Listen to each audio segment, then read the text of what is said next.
ETV ప్రేక్షకులకి నమస్కారం. Triple స్ట్రాటజెంట్స్ of శుభమస్తు కార్యక్రమానికి స్వాగతం. ఈనాడు శుభమస్తు కార్యక్రమంలోని గ్రహఫల మంచంలో గ్రహాల యొక్క స్థితిగతులు, వాటి యొక్క శుభాశుభ ఫలితాల గురించి పరిశీలిద్దాం. అలాగే రోజు 12 రాశుల వారికి ఏ సంఖ్యలు కలిసి వస్తాయి, రంగుల యొక్క ప్రాధాన్యత, ఏ దేవతల్ని పూజించాలి, ఎటువంటి దేవతాస్తుతులు పఠించాలి, ముఖ్యంగా 12 రాశుల వారు ఈ రోజు చేపట్టవలసినటువంటి కార్యక్రమాలు ఏమిటో పరిశీలిద్దాం. ముందుగా నేటి పంచాంగ వివరాలు. శ్రీ జైనామ సంవత్సరం కార్తీక మాసం, దక్షిణాయనం శరదృతువు. ఈరోజు కార్తీక బహుళ పంచమి ఆధ్యాత్మిక కార్యక్రమాలకు బాగా పనిచేస్తుంది. అలాగే స్థిరాస్తి నిర్ణయాలకు కూడా బాగా సహకరిస్తుంది. విద్యా ప్రయత్నాలకు కూడా చాలా శ్రేయస్కరమైనది. వారం జయవారం లేదా మంగళవారం. కార్తీక మాసం సందర్భంగా ఈరోజు 12 రాశుల వారు కూడా చేసేటువంటి దీపారాధన కుజుడు ద్వారా ఏర్పడేటువంటి రుగ్మతల్ని పోగొడుతుంది. అలాగే రోనే ఒత్తిళ్లు కూడా దూరం అవుతాయి.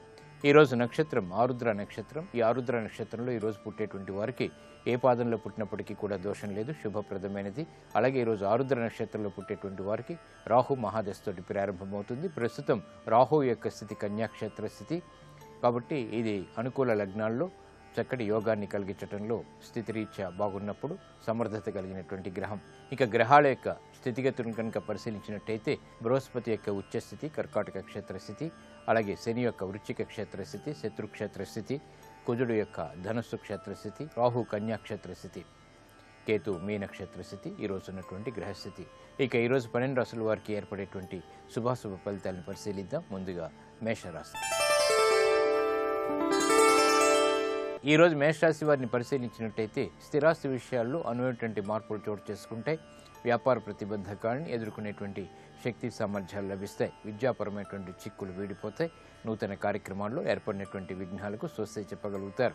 కుటుంబ బాధ్యతలు బాగా పెరుగుతాయి. శ్రమ అధికంగా ఉన్నప్పటికీ ఉన్నతమైనటువంటి కార్యక్రమ నిర్వహణలో ఆశించినటువంటి ఫలితాన్ని ఆలస్యంగానైనా పొందగలుగుతారు.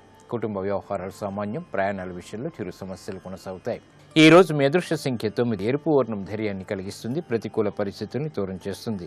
అనుకూల దైవం ఆంజనేయ స్వామి. ఈ రోజు ఈ రాశి వారు ఆంజనేయ స్వామిని దర్శించి నమస్కరించి పూజించడం ద్వారా అష్టమ శని ద్వారా ఏర్పడేటువంటి ప్రతికూల పరిస్థితులు దూరమవుతాయి. శారీరక శ్రమ కూడా తగ్గుతుంది. ఈ సాయంత్రం ఈ రాశి వారు ఆంజనేయ స్వామిని దర్శించి ఎర్రటి పుష్పాలతో పూజించినట్టయితే ఆర్థిక వ్యవహారాల్లో ఏర్పడేటువంటి జాప్యాన్ని సడలించుకునేటువంటి అవకాశాలు దగ్గరవుతాయి. ఆరోగ్య పరీక్షలు ఈ రోజు మీకు మేలును కలిగిస్తాయి. ఈరోజు వృషభ రాశి వారిని పరిశీలించినట్టయితే శత్రువులు విజృంభించేటువంటి సంఘటనలు చోటు చేసుకుంటే కార్యక్రమ నిర్వహణలో ఆచితూచి నిర్ణయాలు తీసుకోవాలి. ఆర్థికపరమైనటువంటి అంశాలు మొదట అనుకూలత తర్వాత ప్రతికూలతను కలిగిస్తాయి. విభేదాలు భాగస్వాములతో తలెత్తేటువంటి సంఘటనలు లేకపోలేదు. స్థిరాస్తి విషయాల్లో కూడా ఆచితూచి నిర్ణయాలు తీసుకోవాలి. ఆరోగ్య విషయంలో ప్రతికూలత కొనసాగుతుంది. ఖర్చులు పెరుగుతాయి. ఈ రోజు మీ అదృష్ట సంఖ్య 5. ఆకుపచ్చ వర్ణం రక్షణకి దోహదపడుతుంది. ప్రతికూల పరిస్థితులను దూరం చేస్తుంది. అనుకూల దైవం మహాకాళి. ఈ రోజు ఈ రాశి వారు మహాకాళి అమ్మవారిని దర్శించి నమస్కరించి పూజించడం ద్వారా ఆరోగ్య రక్షణ ఏర్పడుతుంది. మనోధైర్యం పెరుగుతుంది. ఈ సాయంత్రం ఈ రాశి వారు మహాకాళి అమ్మవారికి చేసేటువంటి కుంకుమాది అర్చనాది కార్యక్రమాలు మనోధైర్యాన్ని పెంచి విజయాన్ని దగ్గర చేసి గ్రహ ప్రతికూలతని దూరం చేస్తుంది. స్థిరాస్తి నిర్ణయాలు ఈరోజు మీకు ఊరట కలిగిస్తాయి. ఈరోజు మిథున రాశి వారిని పరిశీలించినట్టయితే సంబంధ బాంధవ్యాలు మెరుగవుతాయి. ఆకర్షణతో కూడినటువంటి కార్యక్రమ నిర్వహణ కొనసాగించగలుగుతారు. ఆత్మవిశ్వాసం పెరుగుతుంది. నూతన కార్యక్రమాలను చకచకా పూర్తి చేయగలుగుతారు. ఆర్థిక బలం చేకూరుతుంది. వృత్తి వ్యాపార ఉద్యోగ సంబంధిత కార్యక్రమాల్లో సంభాషణలు బాగా రుచిస్తాయి. నూతన కార్యక్రమాలకి ఉపయోగపడతాయి. గృహ సంబంధిత కార్యక్రమాల్లో అనువైనటువంటి మార్పులు చోటు చేసుకుంటాయి. ఆనందాన్ని కలిగిస్తాయి. ఈ రోజు మీ అదృష్ట సంఖ్య 5. పసుపు వర్ణం త్వరితగతిని శుభాల్ని కలిగిస్తుంది. ప్రతికూల పరిస్థితుల్ని దూరం చేస్తుంది. అనుకూల దైవం ఈశ్వరుడు. ఈ రోజు ఈ రాశి వారు శివాలయాన్ని దర్శించి ఈశ్వరుడికి అభిషేకాది కార్యక్రమాలు భక్తి శ్రద్ధలతో నిర్వహించడం ద్వారా ఆర్థిక అభివృద్ధి వేగవంతంగా చోటు చేసుకుంటుంది. ఈ సాయంత్రం ఈ రాశి వారు శివుణ్ణి దర్శించి బిల్వపత్రాలతో కూడినటువంటి పూజలు భక్తి శ్రద్ధలతో నిర్వహించినట్టయితే వృత్తి వ్యాపార ఉద్యోగ సంబంధిత కార్యక్రమాల్లో వేగవంతమైనటువంటి అభివృద్ధి చేకూరుతుంది. ఆనందాన్ని కలిగిస్తుంది. కోర్టు సంబంధిత వ్యవహారాలు ప్రక్రియలు సంభాషణలు ఈరోజు మీకు లాభిస్తాయి. ఈరోజు కర్కాటక రాశి వారిని పరిశీలించినట్టయితే శారీరక శ్రమ అధికంగా ఉంటుంది. ఖర్చులు పెరిగేటువంటి సంఘటనలు చోటు చేసుకుంటాయి. నూతన కార్యక్రమాల విషయంలో జాప్యాలు కొనసాగుతాయి. విద్యాపరమైనటువంటి వ్యవహారాల్లో ఏర్పడినటువంటి సమస్యలు జటిలమవుతాయి. వృత్తి వ్యాపార ఉద్యోగ సంబంధిత కార్యక్రమాల్లో బాధ్యతలు బాగా పెరుగుతాయి. ఆచితూచి మాత్రమే నిర్ణయాలు తీసుకోవాలి. ఆరోగ్య క్రమశిక్షణ లోపిస్తుంది, ఆర్థిక క్రమశిక్షణ కూడా. ఈ రోజు మీ అదృష్ట సంఖ్య 2. తెలుపు వర్ణం ప్రశాంతతను పెంచుతుంది, ప్రతికూల పరిస్థితుల్ని దూరం చేస్తుంది. అనుకూల దైవం గణపతి. ఈ రోజు ఈ రాశి వారు మహాగణపతిని దర్శించి నమస్కరించి పూజించడం ద్వారా విఘ్నాల్ని దూరం చేసుకోగలుగుతారు. ఈ సాయంత్రం ఈ రాశి వారు శ్రీ మహాగణపతిని దర్శించి గణపతి ఉపనిషత్తు పఠనం చేయడం లేదా వినటం ద్వారా ఉత్తమ ప్రయోజనాలు చేకూరుతాయి. ఆర్థిక అనిశ్చితి తొలగిపోతుంది. వ్యవహారాల్లో ఏర్పడేటువంటి జాప్యాన్ని సడలించుకోగలుగుతారు. శక్తి సామర్థ్యాలు లభిస్తాయి. విద్యా సంబంధిత పునఃప్రయత్నాలు ఈ రోజు మీకు లాభిస్తాయి. ఈ రోజు సింహరాశి వారిని పరిశీలించినట్టయితే మానసిక ధైర్యం, మానసిక భీతి సమాంతరంగా కొనసాగుతాయి. చేపట్టేటువంటి కార్యక్రమాలపై అసహనం పెరుగుతుంది. వృత్తి, వ్యాపార, ఉద్యోగ సంబంధిత కార్యక్రమాల్లో ఆచితూచి నిర్ణయాలు తీసుకోవాలి. వాణిజ్యపరమైనటువంటి వ్యవహారాల్లో ఆదాయాన్ని పెంపొందింపు చేసుకునేటువంటి మార్గాలు సులభతరమవుతాయి. వ్యాపార ప్రయోజనాలకే చేపట్టేటువంటి కార్యక్రమాలు సత్ఫలితాన్ని కలిగిస్తాయి. గృహ విషయాల్లో ఆశించినటువంటి ప్రయోజనాన్ని పొందగలుగుతారు. పిల్లల ద్వారా ఆనందం లభిస్తుంది. కుటుంబ సఖ్యత పెరుగుతుంది. ఈ రోజు మీ అదృష్ట సంఖ్య 1. ఎరుపు వర్ణం ధైర్యాన్ని కలిగిస్తుంది, ప్రతికూల పరిస్థితులను దూరం చేస్తుంది. అనుకూల దైవం దక్షిణామూర్తి. ఈ రోజు ఈ రాశి వారు దక్షిణామూర్తి స్వామిని దర్శించి నమస్కరించి పూజించడం ద్వారా ఉత్తమ ప్రయోజనాలు సాధించగలుగుతారు. ఈ సాయంత్రం ఈ రాశి వారు దక్షిణామూర్తిని తెల్లటి పుష్పాలతో పూజించడం ద్వారా వివేకవంతమైనటువంటి నిర్ణయాలు, తద్వారా విజయాలు చేజిక్కించుకునేటువంటి అవకాశాలు దగ్గరవుతాయి. నూతన వ్యాపార ఒప్పందాలు ఈరోజు మీకు కలిసి వస్తాయి. ఈరోజు కన్యారాశి వారిని పరిశీలించినట్టయితే అలసత్వంతో కూడినటువంటి కార్యక్రమ నిర్వహణ, తద్వారా ఆలస్యంతో కూడినటువంటి విజయాలు దగ్గరవుతాయి. చేపట్టేటువంటి కార్యక్రమాలపై శ్రద్ధ పెరుగుతుంది. ఆర్థిక వ్యవహారాల్లో ఆచితూచి తీసుకున్నటువంటి నిర్ణయాల ద్వారా విజయాలు ఆలస్యంగానైనా దగ్గరవుతాయి. బాధ్యతలు బాగా పెరుగుతాయి. విదేశీ సంబంధిత లావాదేవీల విషయంలో జాగ్రత్తలు వహించాలి. ఖర్చులు అధికంగా ఉన్నప్పటికీ ఆదాయాన్ని కూడా కూడగట్టుకునేటువంటి ప్రయత్నాలు బాగా కలిసి వస్తాయి. పిల్లల విషయంలో శ్రద్ధ తప్పనిసరి. ఆర్థికపరమైనటువంటి అంశాలు మొదట బాధించినప్పటికీ తర్వాత అనుకూలతను కలిగిస్తాయి. ఈ రోజు మీ అదృష్ట సంఖ్య 5. ఆకుపచ్చ వర్ణం రక్షణకి దోహదపడుతుంది, ప్రతికూల పరిస్థితులను దూరం చేస్తుంది. అనుకూల దైవం లక్ష్మీ నరసింహస్వామి. ఈ రోజు ఈ రాశి వారు లక్ష్మీ నరసింహస్వామిని దర్శించి నమస్కరించి పూజించడం ద్వారా ఏలినాటి శని ద్వారా ఏర్పడేటువంటి వ్యయాన్ని నియంత్రించగలుగుతారు. ఆదాయాన్ని పెంపొందింప చేసుకోగలుగుతారు. ఈ సాయంత్రం ఈ రాశి వారు లక్ష్మీ నరసింహస్వామిని దర్శించి అభిషేకాది కార్యక్రమాలతో పూజాది కార్యక్రమాలు నిర్వహించడం ద్వారా ఉత్తమ ప్రయోజనాలు సిద్ధిస్తాయి. కార్యసిద్ధి ఏర్పడుతుంది. రుణ ప్రయత్నాలు ఈరోజు మీకు లాభిస్తాయి. ఈరోజు తులారాశి వారిని పరిశీలించినట్టయితే ఖర్చులు బాగా పెరుగుతాయి, ఆదాయం తగ్గుతుంది. చేపట్టేటువంటి కార్యక్రమాలపై చిరు సమస్యలు తలెత్తుతాయి. శత్రువులు మిత్రులవుతారు. చేపట్టేటువంటి వ్యవహారాల్లో వాణిజ్యపరంగా కూడా కొన్ని అంశాలు బాధని కలిగించినప్పటికీ తర్వాత అనుకూలతను కలిగిస్తాయి. వృత్తి, వ్యాపార, ఉద్యోగ సంబంధిత కార్యక్రమాల్లో తీసుకున్నటువంటి నిర్ణయాల్లో జాగ్రత్తలు తప్పనిసరి. వాహన విషయాల్లో కూడా జాగ్రత్తలు పాటించాలి. ఖర్చులు ఉక్కిరిబిక్కిరి చేసేటువంటి సంఘటనలు లేకపోలేదు. ఈ రోజు మీ అదృష్ట సంఖ్య 3. పసుపు వర్ణం త్వరితగతిని శుభాల్ని కలిగిస్తుంది, ప్రతికూల పరిస్థితిని దూరం చేస్తుంది. అనుకూల దైవం మహాకాళి. ఈ రోజు ఈ రాశి వారు మహాకాళి అమ్మవారిని దర్శించి నమస్కరించి పూజించడం ద్వారా మనోవ్యాకులతలు దూరమవుతాయి. వ్యయం నియంత్రించబడుతుంది. ఆదాయం పెరుగుతుంది.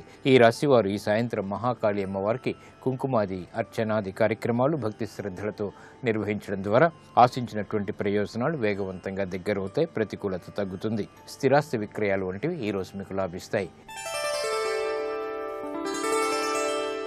ఈ రోజు వృశ్చిక రాశి వారిని పరిశీలించినట్టయితే శారీరక శ్రమ అధికంగా ఉంటుంది. ఆరోగ్య ఖర్చులు పెరుగుతాయి. ప్రయాణాల విషయంలో జాగ్రత్తలు పాటించాలి. ప్రతి పనిని పదే పదే చేయవలసినటువంటి ఆవశ్యకత ఉంటుంది. విదేశీ సంబంధిత లావాదేవీల విషయంలో జాగ్రత్తతో కూడినటువంటి నిర్ణయాలు తప్పనిసరి. వ్యయాన్ని నియంత్రించలేనటువంటి పరిస్థితులు విస్మయాన్ని కలిగిస్తాయి. బాధ్యతలు బాగా పెరుగుతాయి. శ్రమ అధికంగా ఉంటుంది. ఈ రోజు మీ అదృష్ట సంఖ్య 9. ఎరుపు వర్ణం ధైర్యాన్ని కలిగిస్తుంది, ప్రతికూల పరిస్థితిని దూరం చేస్తుంది. అనుకూల దైవం సుబ్రహ్మణ్య స్వామి. ఈ రోజు ఈ రాశి వారు సుబ్రహ్మణ్య స్వామిని దర్శించి నమస్కరించి పూజించడం ద్వారా ఆర్థిక వ్యవహారాల్లో విజయాలు చేజిక్కించుకోగలుగుతారు. ఈ సాయంత్రం ఈ రాశి వారు సుబ్రహ్మణ్య స్వామిని దర్శించి అభిషేకాది కార్యక్రమాలు నిర్వహించడం ద్వారా ఆర్థిక అనిశ్చితి తొలగిపోతుంది. జాప్యాలు తొలగిపోతాయి. వ్యయాన్ని నియంత్రించగలుగుతారు. విదేశీ సంబంధిత లావాదేవీలు, సంభాషణలు ఈరోజు మీకు ఉపకరిస్తాయి. ఈ రోజు ధనుసు రాశి వారిని పరిశీలించినట్టయితే సంబంధ బాంధవ్యాలు మెరుగవుతాయి. ఆకస్మిక ధన ప్రాప్తి లేకపోలేదు. చేపట్టేటువంటి కార్యక్రమాల్లో శ్రమ అధికంగా ఉన్నప్పటికీ ఆశించినటువంటి ప్రయోజనాన్ని ఆలస్యంగానైనా పొందగలుగుతారు. వాణిజ్యపరమైనటువంటి అంశాల్లో జాగ్రత్తలు పాటించాలి. వ్యాపార సంబంధిత సంబంధ బాంధవ్యాలు మెరుగవుతాయి. నూతన కార్యక్రమాన్ని గృహరీత్యా చేపట్టగలుగుతారు. ఆశించినటువంటి ప్రయోజనాలు అన్ని రంగాల వరకు దగ్గరవుతాయి. సంతోష వార్తలు వింటారు. ఈ రోజు మీ అదృష్ట సంఖ్య 3. పసుపు వర్ణం త్వరితగతిని శుభాల్ని కలిగిస్తుంది. ప్రతికూల పరిస్థితుల్ని దూరం చేస్తుంది.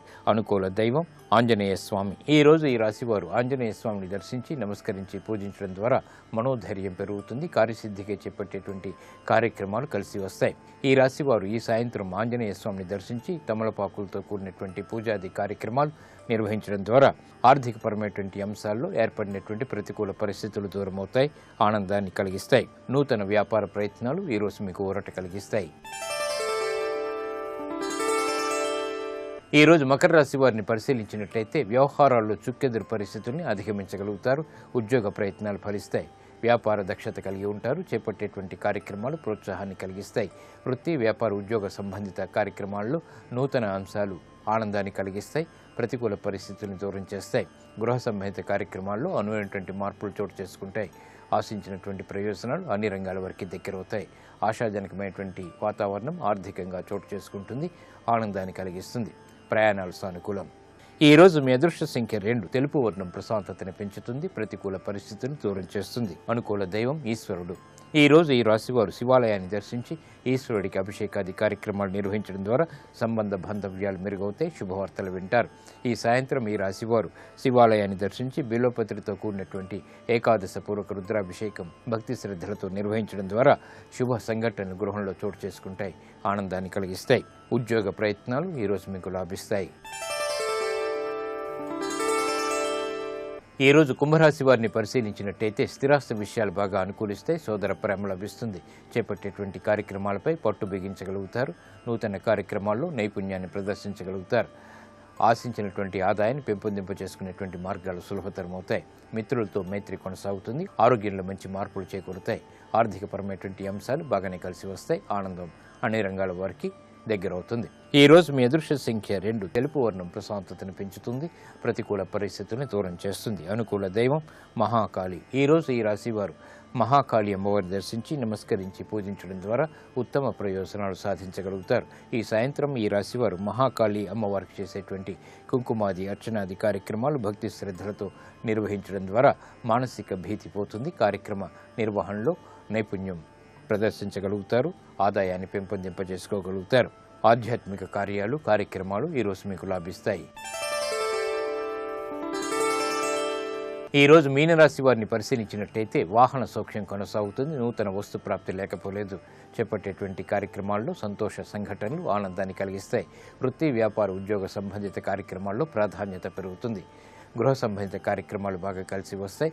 చేపట్టేటువంటి కార్యక్రమాల్లో ప్రోత్సాహం లభిస్తుంది. నూతన స్నేహాల ద్వారా లబ్ధి చేకూరుతుంది. బాధ్యతలు పెరిగినప్పటికీ సక్రమ నిర్వహణ కొనసాగించగలుగుతారు. ఆనందం అన్ని రంగాల వారికి లభిస్తుంది. ఈ రోజు మీ అదృష్ట సంఖ్య 9. ఎరుపు వర్ణం ధైర్యాన్ని కలిగిస్తుంది. ప్రతికూల పరిస్థితులను దూరం చేస్తుంది. సాహసోపేతమైనటువంటి నిర్ణయాలు తద్వారా విజయాన్ని దగ్గర చేస్తుంది. అనుకూల దైవం ఆంజనేయ స్వామి. ఈ రోజు ఈ రాశివారు ఆంజనేయ స్వామిని దర్శించి నమస్కరించి పూజించడం ద్వారా వృత్తి, వ్యాపార, ఉద్యోగ సంబంధిత వ్యవహారాల్లో ఏర్పడినటువంటి క్లిష్ట సమస్యలకు పరిష్కారాలు లభిస్తాయి. ఈ సాయంత్రం ఈ రాశివారు ఆంజనేయ స్వామిని దర్శించి నమస్కరించి పూజించడం, సింధూరాన్ని నుదుటిని ధరించడం, తమలపాకు పూజలు వంటివి సత్ఫలితాల్ని కలిగించి కార్యసిద్ధికి దోహదపడతాయి. ఆర్థిక ప్రయత్నాలు, సంభాషణలు ఈరోజు మీకు లాభిస్తాయి. ఇప్పుడు ఆరోగ్యం, ఆయుర్వేద అంశంలో అనారోగ్య సమస్యలకు ఆయుర్వేద పరిష్కార మార్గాలు తెలుసుకుంటారు. నమస్కారం. ఈనాటి శుభమస్తు కార్యక్రమంలో ఆరోగ్యం ఆయుర్వేదం శీర్షికన పేను కోరుకుడు సమస్యను తగ్గించుకోవడానికి ఆయుర్వేదంలో ఉండేటువంటి పరిష్కార మార్గాల గురించి తెలుసుకుందాం. ఈ పేను కోరుకుడు అనేటువంటి సమస్య కూడా చాలామందికి బాధించేటువంటి సమస్య ఇది. అయితే పేను కొరుకుడికి పేనుకి సంబంధం ఏం లేదు. ఆ పేరు అలా ఉంది తప్ప పేను కొరుకుడికి ఎటువంటి సంబంధం లేదు. ఇందులో ఏమవుతుందంటే మనకి తలలో ఉండేటువంటి కొన్ని భాగాల్లో అంటే ఒక రూపాయి షేప్లోనో లేకపోతే చిన్న కాయిన్ షేప్లోనో సామాన్యంగా గుండ్రంగా కొంత భాగంలో జుట్టు వెంట్రుకలు ఊడిపోతూ ఉంటాయి. ఆ ప్లేస్ అంతా కేవలం అక్కడ ఉండేటువంటి మాడు మాత్రమే కనిపిస్తూ ఉంటుంది. ఇటువంటి సమస్యకి ఏంటంటే ఎటువంటి ఇన్ఫెక్షన్ కూడా కారణం అవ్వదు. సామాన్యంగా ఎటువంటి ఇన్ఫెక్షన్లు ఉండవు అక్కడ. అలాగే ఇది ఏమి ఒకళ్ళ నుంచి ఒకరికి అంటుకునేటువంటి సమస్య కూడా కాదు. ఎక్కువ శాతం ఏంటంటే వాళ్ళల్లో ఉండేటువంటి రోగ నిరోధక శక్తిలో వచ్చేటువంటి కొన్ని మార్పుల వల్ల ఇటువంటి సమస్య కనిపిస్తూ ఉంటుంది.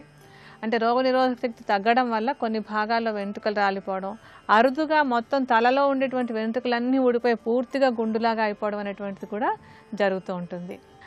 ఇటువంటి సమస్యని నిర్లక్ష్యం చేయకూడదు అనమాట. అంటే వచ్చిన సమస్యని కనుక ఎక్కువ కాలం దానికి మందు కనుక వాడకుండా వదిలేసినట్టయితే అక్కడ మళ్ళీ వెంట్రుకలు వచ్చేలాగా చేయటం అనేటువంటిది చాలా చాలా కష్టం అయిపోతుంది. అలా కాకుండా సమస్య కనపడ్డ వెంటనే కనుక ఔషధాన్ని వాడుకుంటున్నట్టయితే తొందరగా ఈ సమస్యను తగ్గించుకోవడానికి, అక్కడ మళ్ళీ వెంట్రుకలు నార్మల్గా రావడానికి అవకాశం ఉంటుంది. ఈ పేను కొరుకుడు సమస్యను తగ్గించుకోవడానికి ఒక ఆయుర్వేద ఔషధ తైలాన్ని తయారు చేద్దాం మనం ఇప్పుడు. ఈ తైలం తయారు చేసుకోవడానికి మనకు కావాల్సినటువంటి మొట్టమొదటి మూలిక ఏంటంటే కానుగ గింజలు. దీన్నే కానుగా అని గానుగా అని కూడా అంటూ ఉంటారు. ఈ పేను కొరుకుడు సమస్య ఉన్న అంటే ఆ భాగంలో ఉండేటువంటి జుట్టు కుదుళ్ళని బాగా అంటే ప్రేరేపించి జుట్టు మళ్ళీ వచ్చేలాగా చేయడానికి కానుగ గింజలు బాగా తోడ్పడతాయి. ఈ గింజల్ని తీసుకొచ్చి చూర్ణంలాగా చేసేసి విడిగా పెట్టుంచుకోండి. అంటే దీన్ని ఎంత పరిమాణంలో తీసుకోవాలంటే ఒక 50 గ్రాముల పరిమాణంలో గానుగ గింజల చూర్ణాన్ని తీసుకుని విడిగా పెట్టుంచుకోండి. దీంతో పాటుగా మనం తీసుకునేటువంటి తర్వాత మూలిక ఏంటంటే మందార ఆకులు. ఈ మందార చెట్టు ఆకులు అంటే ముఖ్యంగా ఎర్ర మందారం ఉంటుంది కదా, ముద్ద మందారం, ఆ చెట్టు ఆకులకి ఒక మంచి ఔషధ గుణాలు ఉంటాయి. ఈ ముద్ద మందారపు చెట్టు ఆకుల్ని తీసుకొచ్చి ఆ ఆకుల్ని ముద్దలాగా నూరేసుకోవాలి. వీటికి కూడా ఈ పేను కొరుకుడు సమస్య ఉన్నటువంటి భాగంలో మళ్ళీ జుట్టు మొలిచేలాగా చేసేటువంటి గుణం చాలా బాగుంటుంది. ఒక 50 గ్రాముల మందార ఆకు ముద్దను కూడా తీసుకుని విడిగా పెట్టుంచుకోండి.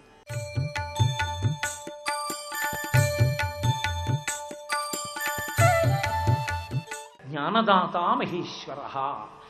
ఈ శరీరము నేను కాదు, ఈ శరీరము లోపల ఉన్నటువంటి ఆత్మ నేననేటటువంటి బుద్ధి స్థిరంగా నిలబడి అనుభవంలోకి వచ్చేటటువంటి అదృష్టాన్ని మనకి కృప చేస్తాడు. అలా కృప చెయ్యగలిగిన వాడు కనుక ఆ శివలింగానికి అభిషేకం. ఆ అభిషేకానికి శివలింగం చల్లబడితే లోకమంతా చల్లబడుతుంది.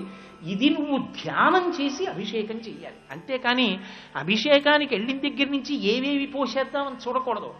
కాసేపు ధ్యాన శ్లోకం చెప్పి ధ్యాయేత్ ఈప్సిత సిద్ధయే, శివలింగం దగ్గర కూర్చుని శివలింగం వంక చూసి కళ్ళు మూసుకుని ఈ బ్రహ్మాండమే శివలింగము, ఆ చంద్రబింబమే ధారాపాత్ర, అందులోంచి పడుతున్న అమృతంతో ఈ బ్రహ్మాండం తడిసింది. ఆ బ్రహ్మాండమునకు గుర్తు ఇదిగో ఈ శివలింగం. ఇందులోంచి వచ్చి ఇందులో నిలబడి ఇందులోకి లయమైపోతున్న ఈ లోకాలన్నీ.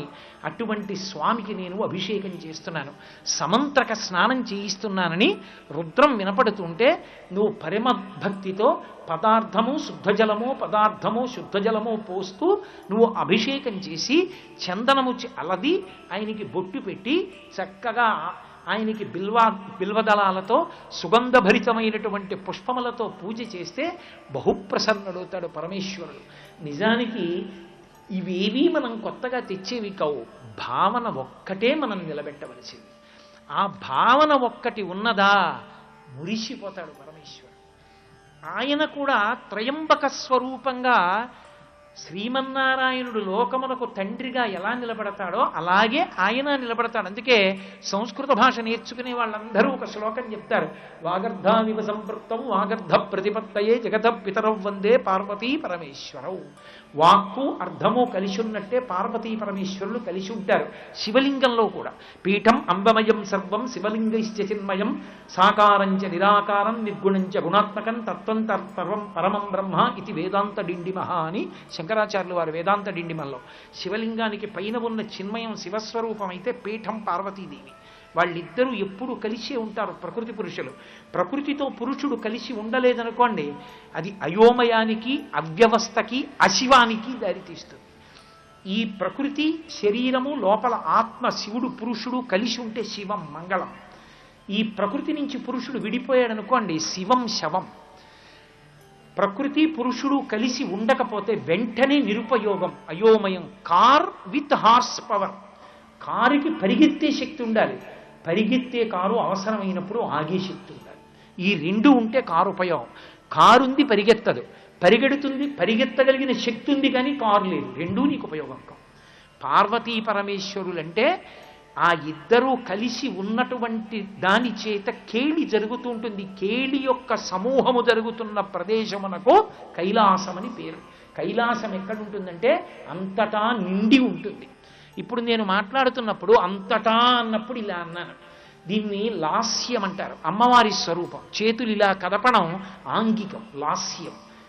భావ ప్రకటనం అంతా అమ్మవారు. ఈ చేతులు కదపడం అంతా ఆంగికం, శివస్వరూపం తాండవం. నేను అంతటా అన్నప్పుడు ఇలా అంతా నిండిపోయిందంటూ నా కళ్ళు పెద్దవి చేయడం భావ ప్రకటన, లాస్యం అమ్మవారు. ఇలా చేతులు ఊపడం పరమశివుడు, ఆంగికం. అందుకే లాస్య తాండవములు రెండు ఎక్కడ జరుగుతాయో అది కేళి, కైలాసం. అందుకే మీరు పురాణంలో ఎక్కడ చూసినా ఎవరు వెళ్ళినా ఋషులు వెళ్ళేటప్పటికీ పార్వతీ పరమేశ్వరులు రతికేళిలో ఉన్నారంటారు. రతికేళిలో ఉన్నారన్న మాటకు అర్థం ఏమిటంటే అది మంగళస్వరూపం. నా ఎందు భావము లాస్యము కూడా ఉన్నాయనుకోండి, నేను మంగళస్వరూపుణ్ణి. భావలాస్యములు ఆగిపోయాయంటే అమంగళస్వరూపం అని గుర్తు. కేళి జరుగుతోంది అంటే ప్రకృతి పురుషుడు కలిసి ఉండాలి. ప్రకృతి పురుషులు వేరయ్యారా అది ఉపద్రవానికి దారితీస్తుంది. కాబట్టి శివలింగ స్వరూపమునందు కూడా ప్రకటనంగా ప్రకృతి కనపడాలి. ప్రకృతి అంటే నామరూపాలు. చెట్టు తెలియాలి, మనిషి తెలియాలి, కుర్చీ తెలియాలి, మైకు తెలియాలి, పంచా తెలియాలి, ఉత్తరీయం తెలియాలి. కాబట్టి ప్రకృతి స్వరూపిణి అయిన అమ్మవారు తెలిసేటట్టుగా మూర్తిగా ఉంటుంది. శివలింగం చిన్మయం, అది అరూపరూపి. కాళ్ళు చేతులు ఉండవు కానీ ఆకారం ఉన్నది. అటువంటి అరూపరూపి అయినటువంటి శివలింగం చిన్మయ స్వరూపంలో ఉంటుంది, ఆత్మ చైతన్య స్వరూపంగా. అటువంటి శివలింగం ఎంత తడిస్తే, ఎంత చల్లబడితే, ఎంత ఆరాధన చెయ్యబడితే లోకములన్నీ అంత చల్లబడతాయి. కార్తీక మాసం ఉపాసనా కాలం కాబట్టి ఇప్పుడు శివలింగాన్ని అభిషేకం చేస్తే ఒక గొప్ప తాపం తీరుతుంది. మనందరికీ లోపల ఒక వేడి ఉంటుంది. ఏమిటా వేడంటే శంకరాచార్యులు వారు శివానంద లహరిలో చెప్తారు, సంసార భ్రమణ పరితాపోపశమనం వసంతి మచ్చేతో హృదభువి శివానంద లహరి అంటారు. సంసార భ్రమణ పరితాపోపశమనం. ఇన్ని కోట్ల జన్మలిత్తాడు, ఇన్ని శరీరాల్లోకి వెళ్ళాడు. ఒక శరీరంలో 5 నిమిషాలే ఉన్నాడు, ఒక చోట 10 నిమిషాలు, ఒక చోట ఏడాది, ఒకసారి 5 ఏళ్ళు. మృత్యువు మాత్రం రాత్రి పగలు అసుర సంధ్య వేళ పోరాటం చేస్తూనే ఉన్నాడు. అసలు దానికి అంతెక్కడుంది? అలయక సొలయక వేసట నొలయక కరి మకరితోడ నుద్దండత రాత్రులు సంధ్యలు దివసంబులు సలిపెన్ పోరొక్క 1000 సంవత్సరములు. పెద్దవాడిని అయిపోయానండి, ఇంకేం ఆడతాను కబడ్డీ, ఎవరు అడగరు. పెద్దవాడిని అయిపోయాను, క్రికెట్ ఏం ఆడతానరా, ఎవరు అడగరు. తాతగారు చిన్నప్పుడు మీరు బాగా బౌలింగ్ చేసేవారట, ఒకప్పుడు. ఇప్పుడు ఏం చేస్తాను రా, మోకాలు నొప్పి అంటాను. అయిపోతుంది. మృత్యు వచ్చి పోరాటం మొదలు పెడితే ఓపిక ఎక్కడుందే నీతో చేయడానికి ఇప్పుడు అంటే కుదరదు, చేయవలసిందే. నిలబడతానని వీడు, పడగొడతానని అది.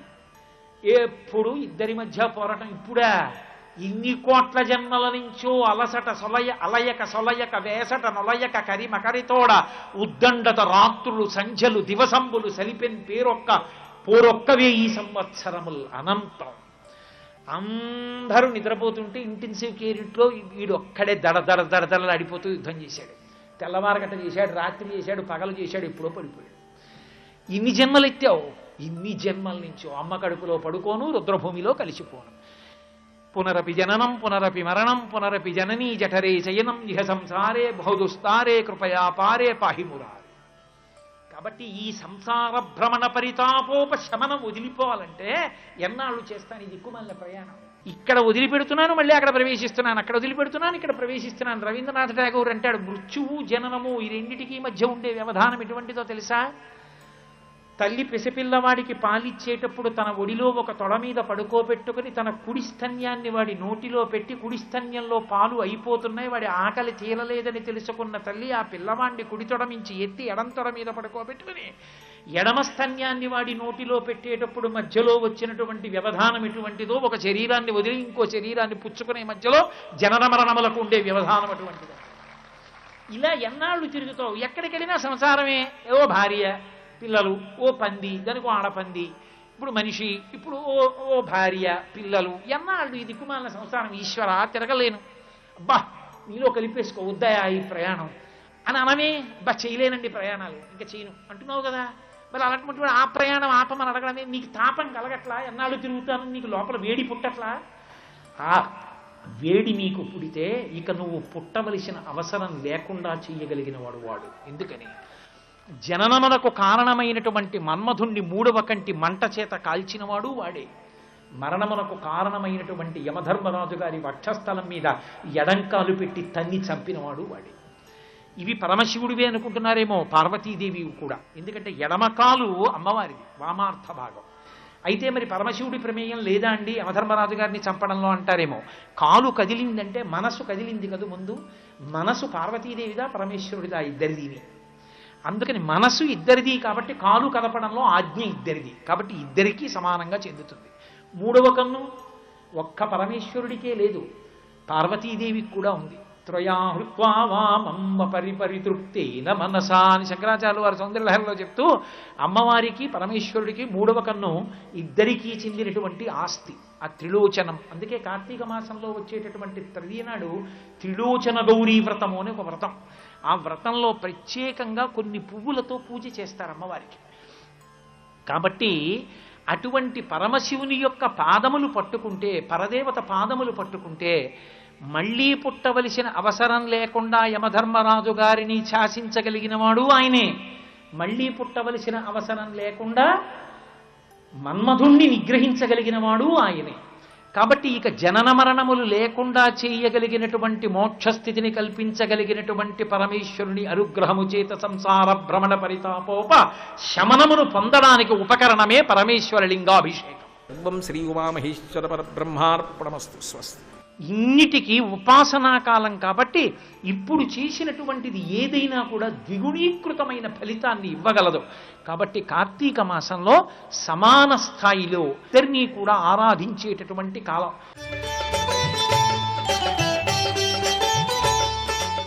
ఈ పేనుకొరుకుడు సమస్య ఉన్నప్పుడు, అంటే ఈ సమస్య రావడానికి కానీ, అలా జుట్టంతా ఊడిపోయి ప్యాచెస్ కావడానికి కానీ మానసిక ఒత్తిడి కూడా ఒక కారణం అవుతూ ఉంటుంది.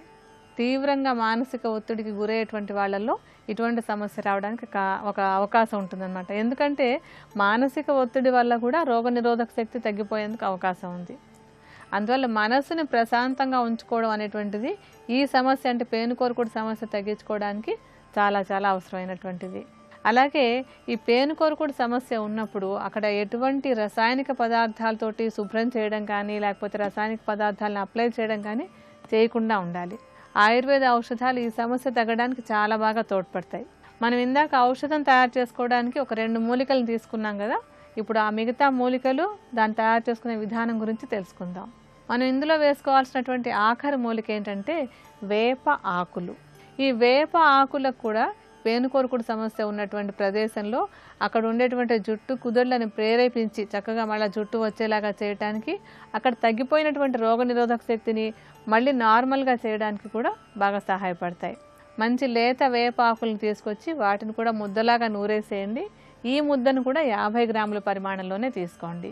మనం తీసుకున్నటువంటి 3 మూలికలు గానుగ గింజలు, తర్వాత మందారాకుల ముద్ద, వేపాకు ముద్ద, ఈ మూడింటిని కూడా కలిపేసి వీటిలలో దాదాపుగా 1.5 లీటర్ పరిమాణంలో నీరు పోయాలి.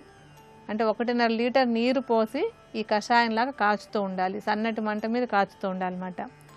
4వ వంతు మిగిలిపోయే వరకు, అంటే 400 మిల్లీలీటర్ల కషాయం మిగిలేంత వరకు దీన్ని బాగా కాచాలి. అలా కాచినటువంటి ఆ కషాయాన్ని వడపోసుకున్న తర్వాత అందులో కొబ్బరి నూనె కూడా కలుపుకోవాలి. ఈ 400 మిల్లీలీటర్ల కషాయంలో సుమారుగా 100 మిల్లీలీటర్ల పరిమాణంలో కొబ్బరి నూనెను కలపండి. కొబ్బరి నూనె కూడా ఈ సమస్య తగ్గడానికి బాగా ఉపయోగపడుతుంది.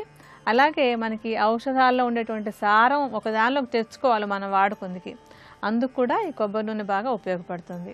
కొబ్బరి నూనెని కషాయాన్ని కలిపేసి సన్నటి మంట మీద కేవలం కొబ్బరి నూనె మాత్రమే, అంటే ఒక 100 మిల్లీలీటర్ల ఆ కొబ్బరి నూనె మాత్రమే మిగిలేంత వరకు బాగా మరిగించుకోవాలి. ఆ మిగిలినటువంటి ఔషధ తైలాన్ని వడపోసి ఉంచుకుని ఎక్కడెక్కడైతే ఇలాగా ఈ పేనుకొరుకుడు ఉన్నటువంటి భాగాలు ఉన్నాయో వాటి మీద నెమ్మదిగా రాసుకుని మసాజ్ చేసుకోవాలి. అలా 2 పూట్ల కనుక ఈ ఔషధ తైలాన్ని వాడుతూ ఉన్నట్టయితే పేనుకొరుకుడు సమస్యని బాగా తగ్గించుకోవచ్చు. మరికొన్ని అనారోగ్య సమస్యలు, వాటికి ఉండేటువంటి ఆయుర్వేద పరిష్కారాల గురించి రేపటి శుభమస్తులో తెలుసుకుందాం.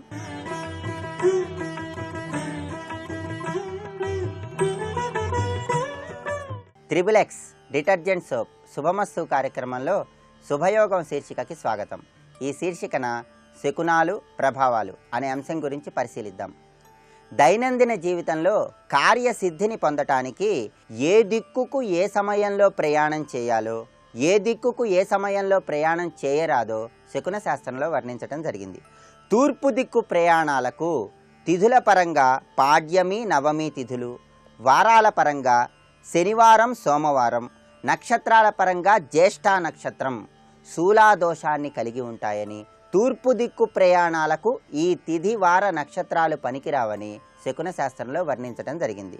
తూర్పు దిక్కుకు ప్రయాణం చేయాలని భావించిన తరుణంలో మంగళవారం నాడు తూర్పు దిక్కుకు ప్రయాణం చేసినట్లయితే చక్కటి సత్ఫలితాలను పొందవచ్చు.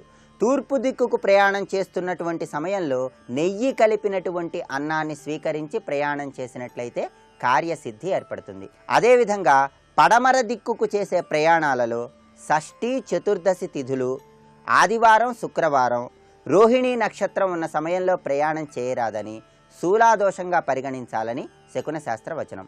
పడమర దిక్కుకు బుధవారం, గురువారం ప్రయాణం చేసినట్లయితే చక్కటి సత్ఫలితాలు కలుగుతాయి. అలాగే ఉత్తర దిక్కు ప్రయాణం చేయాలని భావించిన తరుణంలో విధియ, దశమి తిథులలో, మంగళ, బుధవారాలలో, ఉత్తరా నక్షత్రం ఉన్న సమయంలో ఎట్టి పరిస్థితులలో ప్రయాణం చేయరాదని, శూలాదోషాన్ని పరిగణించాలని శకున శాస్త్ర వచనం.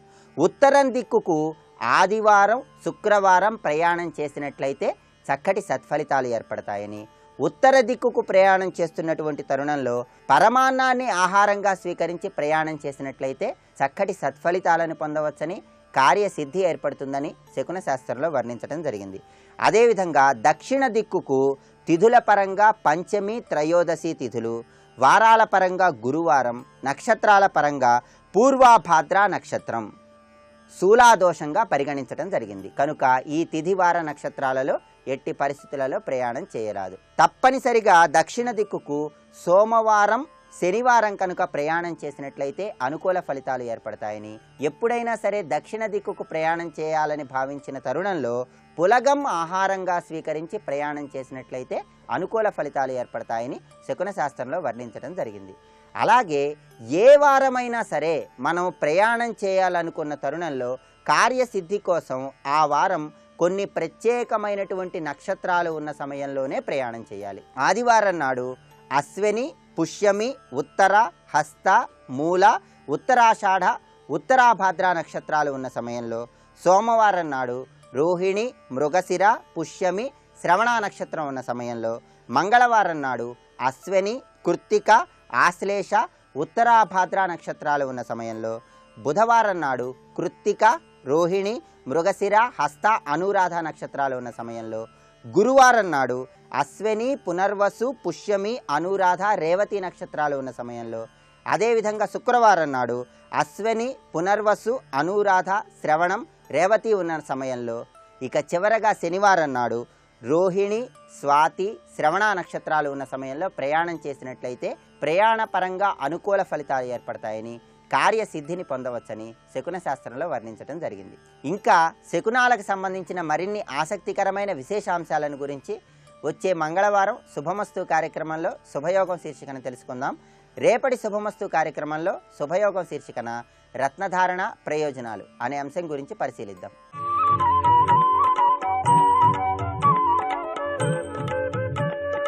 ఈటీవీ ప్రేక్షకులకు నమస్కారం. ట్రిప్లెక్స్ డిటర్జెంట్ సోప్ శుభమస్తు కార్యక్రమంలో నక్షత్ర యోగానికి స్వాగతం. తిష్యన్నక్షత్రమభిసంబభూవ శ్రేష్ఠో దేవానాం పృతనాసు జిష్ణు. పుష్యమి నక్షత్రము దేవతా సంబంధమైనటువంటి నక్షత్రం. మంత్రోపాసన విశేషంగా ఫలిస్తుంది. కారణం మంత్రాధిష్టాన దైవం బృహస్పతి. ఇంద్రుడి యొక్క రాజ్యంలో ఆయన మంత్రి.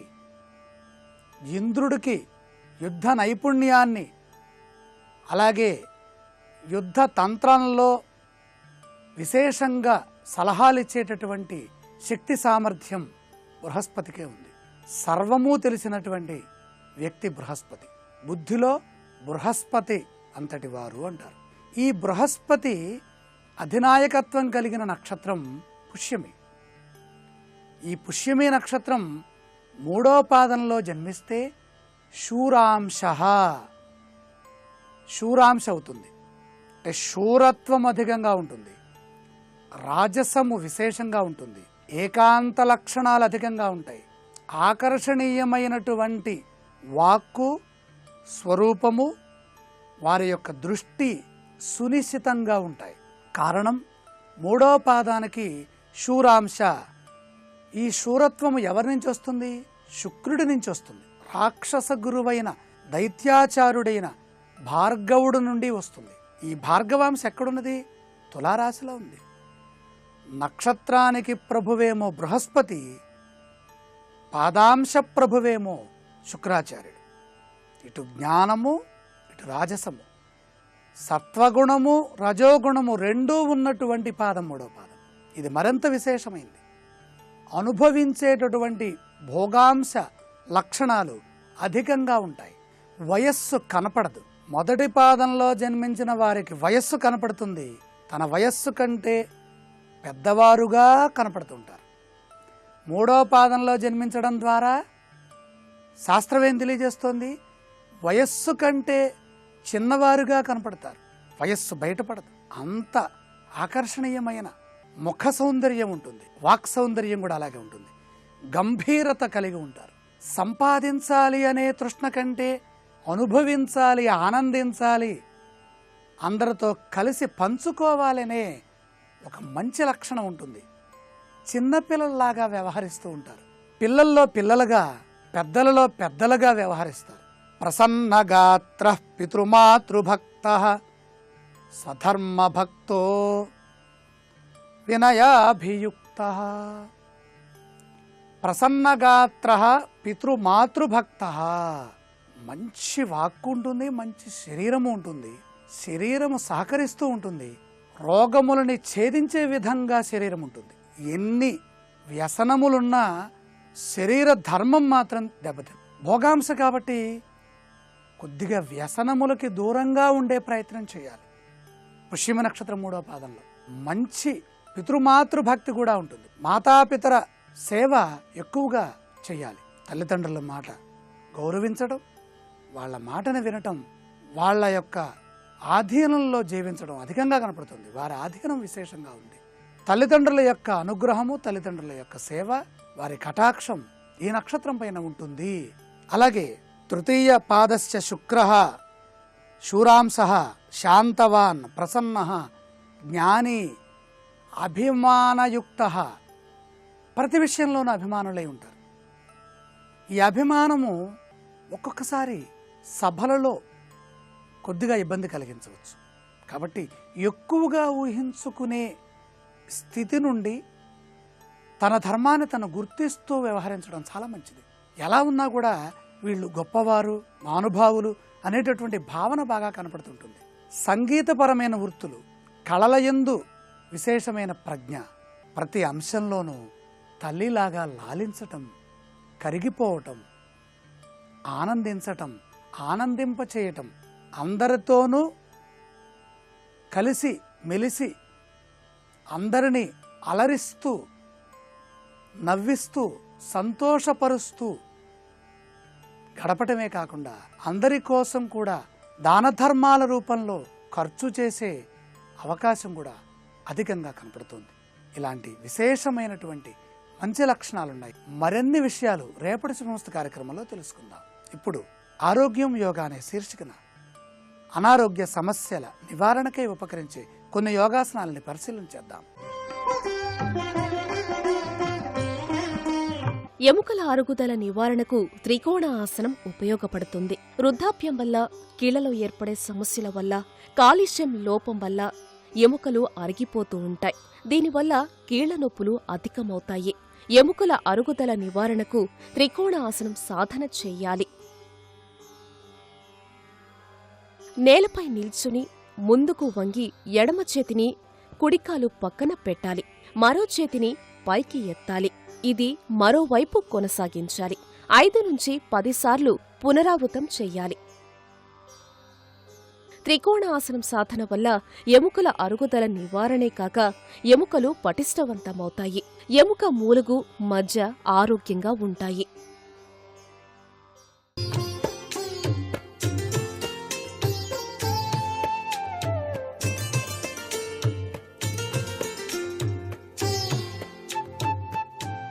XXX డిటర్జెంట్ సోప్ శుభమస్తు కార్యక్రమంలో గృహబలం అంశానికి స్వాగతం. సకల వేదాంత తత్వ స్వరూపుడైనటువంటి పరమేశ్వరుడు, నీరజాక్షుడైనటువంటి మహావిష్ణువు, ఈ ఇరువురికి కూడా ప్రీతివంతమైనటువంటి మాసం ఈ కార్తీక మాసం. ఈ కార్తీక మాసంలోని ఒక్కొక్క గృహంలో యజమానికి గ్రహచార రీత్యా దోషభూయిష్టమైనటువంటి ప్రభావాలు ఉన్నట్లయితే ఆ దోష నివృత్తికి ఈ యొక్క తత్వం చాలా చక్కగా ఉపకరిస్తుంది. ఆ గ్రహాల యొక్క దాన ధర్మాల రీత్యా కార్తీక మాసంలో విశిష్టవంతమైనటువంటి నదీ స్నాన ఫలం, దీపదాన ఫలం, దాన ఫలితాల వలన గ్రహదోష నివృత్తికి కూడా ఆస్కారం అధికంగా ఉంటుంది. మంగళకరుడు కుజుడు. ఈ కుజతత్వం క్షీణదశకు కనుక వచ్చినట్లయితే ఆ వ్యక్తి జీవితంలో ధైర్యం అనేటువంటిది సన్నగిల్లుతుంది. కుజుడు ధైర్య సాహసాల్ని ప్రదర్శించే గ్రహం కాబట్టి. అంతేకాకుండా కుజదోషం గనక ఇంటిలో ఉన్నటువంటి వారికి పట్టినట్లయితే వివాహాది శుభకార్యాలు సక్రమంగా నెరవేరవు. కుజదోషం ఉన్నవారికే ఇచ్చి వివాహం చెయ్యాలి అనేటువంటి నానుడి కూడా ఉంది. ఆలస్య వివాహం కావటానికి కూడా ఆస్కారాలు ఉన్నాయి. కోపోద్రేక లక్షణాలు కుజదోషం ఉన్నటువంటి వారికి ఎక్కువగా ఉంటాయి. వీరు ఎంతసేపటికి కూడాను మనస్సు యొక్క ప్రభావం చాలా విచిత్రంగాను, క్రూర ప్రభావతత్వంతో కఠినమైనటువంటి మాటలు మాట్లాడేటువంటి తీరుతునులతోనూ ఆ దోషం ఉన్నట్లయితే ప్రవర్తించడానికి ఆస్కారం ఉంది. ఇలా ఉన్నటువంటి వారు ఈ కార్తీక మాసంలో ఆంజనేయ స్వామి వారిని తప్పనిసరిగా అభిషేక ప్రియుడైనటువంటి పరమేశ్వరుని అభిషేకం చేస్తూ మన్య సూక్తాభిషేకం కూడా నిర్వహించి మన్య సూక్త పారాయణ అయిపోయిన తరువాత ఆ విష్ణుమూర్తికి తులసి మాలతో చక్కగా దండను సమర్పించి ఆ అభిషేక తీర్థాన్ని తీసుకోవాలి. అంతేకాకుండా ఈ కార్తీక మాసంలో కుజదోషం ఉన్నటువంటి వారు గనక తీపి పిండి వంటల్ని గనక దానంగా ఇచ్చినట్లయితే విశిష్టవంతమైనటువంటి దాన ఫలితముతో పాటుగా కుజదోష ప్రభావం కూడా సన్నగిల్లుతుంది సుమా. సకల ముక్కోటి దేవతా స్వరూపమైనటువంటి గోమాతకు కందులు నానబెట్టబడినవి చక్కగా ఆహారంగా సమర్పించటం సర్వత్రా కూడా శుభదాయకవంతమైన ప్రభావాన్ని ఇస్తుంది. రావలసిన బాకీలు రాక ఇబ్బంది పడుతున్నటువంటి వారు కుజగ్రహ ప్రభావ రీత్యా కూడాను ఎక్కువ మంది ఉంటారు కాబట్టి ఆ రాని బాకీలు రావడానికి కూడా కందులు, ఎరుపు రంగు వస్త్రాలు బ్రాహ్మణోత్తములకి దానంగా ఇచ్చినట్లయితే రావలసినటువంటి బాకీలు రావటానికి ఎక్కువ ఆస్కారం ఎంతగానో ఉంటుంది. అంతేకాకుండా రావి చెట్టు ప్రదక్షిణ తప్పనిసరిగా ఆచరించడంతో పాటుగా వికలాంగులకు తప్పనిసరిగా కుజదోషం ఉన్నటువంటి వాళ్ళు సహాయం చేయాలి. సర్వత్రా కూడాను శుభదాయకవంతమైన ప్రభావాన్ని కలిగింపచేస్తుందనే విషయాన్ని గుర్తెరగాలి. ఎందుచేతనంటే ఇక్కడ దానాలకి ఎక్కువ విశిష్టత ఇచ్చారు కార్తీక మాసంలో. మనకు కార్తీక మహాపురాణం కూడా ఇదే విషయాన్ని తెలియజేస్తోంది. కాబట్టి ప్రతి వ్యక్తి జీవితం కూడాను దైవంతోనే ముడిపడి ఉంది. ఆ దైవ ఆరాధనతో పాటుగా చేసేటువంటి మంచి పనులు గృహవాస్తురీత్యా కూడాను సత్వరమే సత్ఫలితాన్ని ప్రసాదిస్తాయి. ఇక్కడ గృహబలం కాబట్టి అనే విషయాన్ని గుర్తుపెట్టుకోవాలి. మరికొన్ని ముఖ్య విషయాలు రేపటి శుభమస్తు కార్యక్రమంలో తెలుసుకుందాం. ఇప్పుడు ఆరోగ్యం యోగా అనే శీర్షికన అనారోగ్య నివారణకు ఉపకరించే యోగాసనాలు ఏమిటో చూద్దాం. ఎముకల అరుగుదలకు పార్శ్వపవన ముక్తాసనం ఉపయోగపడుతుంది. ఎముకలలో కాల్షియం లోపించటం వల్ల ఎముకలు పెళుసుగా ఉంటాయి. దీనివల్ల ఎముకలు త్వరితంగా అరుగుతాయి. ఎముకలు పటిష్టంగా ఉండటానికి పార్శ్వపవన ముక్తాసనం మంచి పరిష్కారం. నేలపై వెల్లకిలా పడుకొని రెండు కాళ్లను ముడిచి పొట్టకు నొక్కాలి. ఈ స్థితిలో కుడివైపునకు ఎడమవైపునకు అటూ ఇటూ దొర్లాలి. రెండు మోకాళ్లను రెండు చేతులతో గట్టిగా బంధించి పట్టుకోవాలి. ఈ పార్శ్వపవన ముక్తాసన సాధన వల్ల శరీరంలోని ముఖ్యమైన ఎముకలు పటిష్టవంతమవుతాయి. అంతేకాదు, ఎముకల అరుగుదల సమస్య నివారణమవుతుంది.